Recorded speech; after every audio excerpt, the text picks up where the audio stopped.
Jadi cerita-cerita wali itu unik-unik, Mbak Najwa. Jadi misalnya ada seorang wali makan, ya. Makan satu piring, terus beliau kenyang.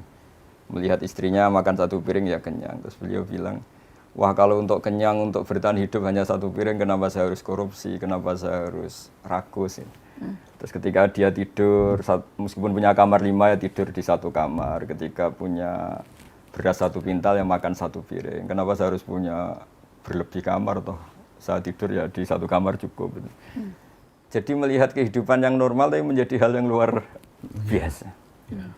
Bapak itu kalau ngajarin saya misalnya ada orang di pasar itu nerima transaksi 5.000, 10.000 sudah bilang alhamdulillah. Terus saya ini malu, saya sering punya uang jutaan, tidak mesti bisa bilang alhamdulillah. Ini orang awam, orang kebanyakan semudah itu syukur. Jadi sebetulnya didikan kita ini nganggep yang pokok itu ya pokok, yang sekunder sekunder. Sehingga dari tradisi pokok ini apa saja kayak berlebih. Saya sampai sekarang sering bilang ke istri saya, ke anak-anak, andai kan saya punya uang hanya 1 juta itu sudah kaya raya. Karena bayangkan hidup itu hanya sehari-sehari. Karena katamu tuhutan, kamu bisa aja mati besok itu. Jadi ya sudah gitu, itu tradisi keluarga kita, tradisi. Sehingga hidup itu nyaman saja. Ya jadi enggak wayulhihimul amal, tidak alhaqumut takatsur ya, karena melihat hidup itu ya sederhana.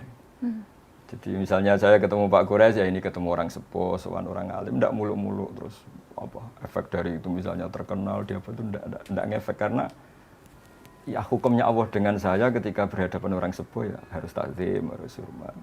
Sudah ada lebih dari itu. Sehingga nyaman karena enggak kebawa angen-angen itu. Terus banyak akses, banyak koneksi ribet.